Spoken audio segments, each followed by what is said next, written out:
مشہور ہے کہ کسی زمانے میں بغداد میں ایک مشہور لکڑہارا رہتا تھا۔ عمر کے آخری حصے میں اس نے ایک خوبصورت ممبر بنایا۔ جو بھی شخص اس ممبر کو دیکھتا تو اس کی خوبصورتی کو دیکھتے دیکھتے دانتوں میں انگلیاں دبا لیتا۔ اس ممبر کی شہرت میں دن بدن اضافہ ہوتا گیا اور بغداد کی ہر گلی میں اس ممبر کا ذکر تھا۔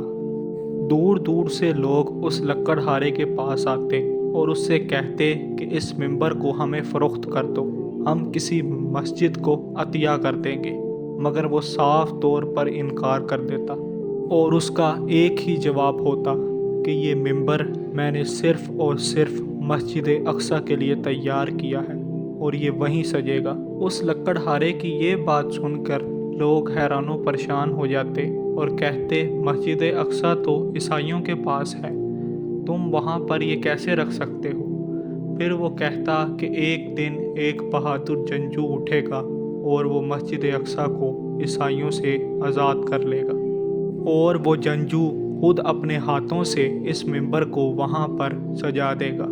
پھر یہ کہانی ایک 7-8 سال کے بچے نے سنی۔ وہ بچہ اور کوئی نہیں، سلطان صلاح الدین ایوبی تھا۔ سلطان صلاح الدین ایوبی 1138 عیسوی میں کردستان میں پیدا ہوئے۔ آپ نسلاً کرد تھے۔ آپ کے والد کا نام نجم الدین ایوب تھا۔ صلاح الدین کا بچپن اور جوانی کے ایام دمشق اور بالکن میں گزرا۔ آپ نے بالبک کے دینی مدرسوں اور دمشق کی جامع مسجد میں تعلیم حاصل کی۔ 25 سال کی عمر تک سلطان صلاح الدین ایوبی نے گمنام اور پاکیزہ زندگی گزاری۔ ابتدا میں سلطان صلاح الدین ایوبی سلطان نور الدین زنگی کے ہاں ایک فوجی افسر تھے اور سلطان صلاح الدین مصر کو فتح کرنے والی فوج کا حصہ تھے۔ اس فوج کے سپہ سالار آپ کے چچا شیر کور تھے۔ مصر فتح ہونے کے بعد سلطان صلاح الدین ایوبی مصر کے حاکم مقرر کر دیے گئے اور 570 ہجری میں آپ نے یمن بھی فتح کر لیا، اور سلطان نور الدین زنگی کی وفات کے بعد سلطان صلاح الدین ایوبی حاکم مقرر ہو گئے۔ سلطان صلاح الدین ایوبی کی زندگی کا واحد ہی مقصد تھا کہ بیت المقدس کو عیسائیوں سے آزاد کرایا جائے۔ یہی بیت المقدس جس میں حضرت محمد صلی اللہ علیہ وآلہ وسلم نے تمام انبیاء کرام کی امامت فرمائی تھی اور جہاں سے آپ عرش تک تشریف لے گئے تھے۔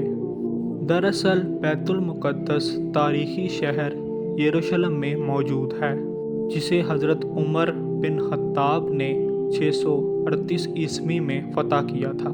اس کے بعد یروشلم اسلامی سلطنت میں شامل ہو گیا۔ اسلامی سلطنت روز بروز مضبوط ہوتی گئی۔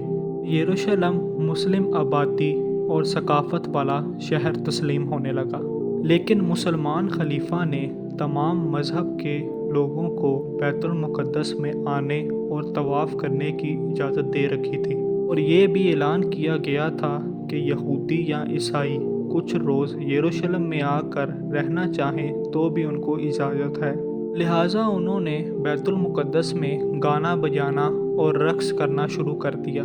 اس وقت اسلامی ریاستیں سلجوق ترک کے پاس تھیں، لہٰذا سلجوقیوں نے عیسائیوں سے درخواست کی کہ وہ بیت المقدس کے تقدس کا خیال کریں اور اس مقدس شہر کا احترام کریں، ورنہ ان کے خلاف سخت کارروائی کی جائے گی۔ اسی دوران ایک عیسائی راہب پیٹر نے لوگوں کو من گھڑت کہانیاں سنانا شروع کر دیں اور عیسائیوں کو اس بات کا یقین دلایا کہ مسلمان ان پر ظلم و تشدد کر رہے ہیں۔ اس نے برطانیہ، جرمنی، اٹلی، یونان اور تمام بڑے بڑے عیسائی ملکوں کا سفر کیا اور عیسائیوں کو مسلمان کے خلاف اکسایا۔ 1095 عیسوی میں عیسائی پوپ نے فرانس میں ایک کانفرنس منعقد کی، جس میں عیسائیوں پر زور دیا گیا کہ وہ اٹھ کھڑے ہوں، اور یروشلم کو تقریباً پورا یورپ ہتھیاروں سے لیس یروشلم کی طرف بڑھتا چلا جا رہا تھا۔ جب یہ لوگ یروشلم پہنچے تو سلجوق فوج سے ان کا سامنا ہوا۔ لیکن صرف 40 دنوں کے بعد سلجوقیوں نے ہتھیار ڈال دیے۔ عیسائیوں کی فوج یروشلم میں داخل ہو گئی اور مسلمانوں کے خون سے ہولی کھیلی گئی۔ تاریخ کے مطابق یروشلم کی گلیاں ٹخنوں تک خون میں ڈوبی ہوئی تھیں۔ پورے شہر میں مسلمانوں کی لاشیں بکھری ہوئی تھیں۔ ظلم کا یہ عالم تھا کہ مسلمانوں کو ان کی چھتوں سے نیچے پھینک دیا جاتا اور انہیں زندہ جلا دیا جاتا تھا۔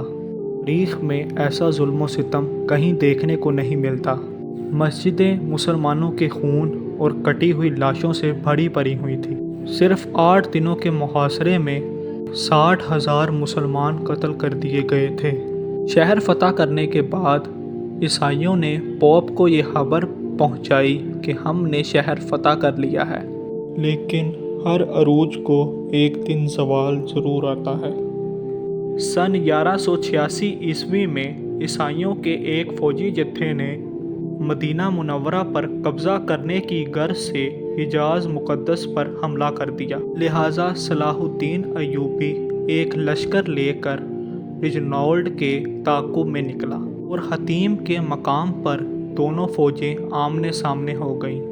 1187 عیسوی میں حطیم کے مقام پر ایک خوفناک جنگ لڑی گئی، جس میں سلطان صلاح الدین ایوبی کو فتح نصیب ہوئی اور انہوں نے عیسائیوں کا یہ حال کیا کہ اس جنگ میں 30,000 عیسائی فوجی کو جہنم واصل کر دیا اور تقریباً اتنے ہی عیسائی فوجی قیدی بنے، اور رجنولڈ کا سلطان صلاح الدین نے اپنے ہاتھوں سے سر قلم کر دیا۔ جو واقعہ حطیم میں پیش آیا اس کی خبر آگ کی طرح عیسائی ممالک میں پھیل گئی۔ پورے یورپ میں لوگ صلاح الدین ایوبی کے نام سے تھر تھر کانپنے لگے، جنہوں نے صرف مٹھی بھر لشکر کی مدد سے 60,000 عیسائی فوجیوں کو دھول چٹا دی تھی۔ حطیم کی فتح کے بعد سلطان نے یروشلم کی طرف رخ کیا اور صرف ایک ہفتے کی جنگ کے بعد عیسائیوں نے ہتھیار ڈال دیے۔ بیت المقدس پورے 91 سالوں کے بعد مسلمانوں کے قبضے میں واپس آ گیا۔ ان فتح کے بعد سلطان قیدیوں کے ساتھ نرم دلی سے پیش آئے۔ آپ نے ہر قسم کی لوٹ مار سے اپنے لوگوں کو منع کیا، قتل عام کو روکا اور شہر میں موجود تمام عیسائیوں کو معافی دے دی۔ رحم دل سلطان نے فدیہ کی بہت ہی معمولی رقم مقرر کی اور جو لوگ وہ ادا نہ کر سکیں انہیں بغیر ادائیگی کے شہر چھوڑنے کی اجازت دے دی گئی۔ سلطان نے جس طرح عیسائیوں اور یہودیوں کے ساتھ برتاؤ کیا تھا، اس طرح اس نے مغرب کے لوگوں کے دل جیت لیے تھے، لیکن یورپ کے صلیبی حاکموں کو یہ شکست ہرگز منظور نہ تھی، لہٰذا انہوں نے لڑائی کی تیاریاں شروع کر دیں۔ جرمنی، اٹلی، فرانس اور انگلینڈ سے فوجیں فلسطین کی طرف روانہ ہو گئیں اور اس وقت کا انگلینڈ کا بادشاہ رچرڈ 6 لاکھ فوج لے کر فلسطین پہنچ گیا۔ یہ عظیم الشان فوج عکا کی بندرگاہ پر کھڑا تھا۔ انہوں نے عکا کو فتح کر لیا۔ عکا کی بندرگاہ کے بعد صلیبیوں نے فلسطین کی بندرگاہ اسکلان کا رخ کیا۔ وہاں سلطان کا ان کے ساتھ 12 دفعہ مقابلہ ہوا۔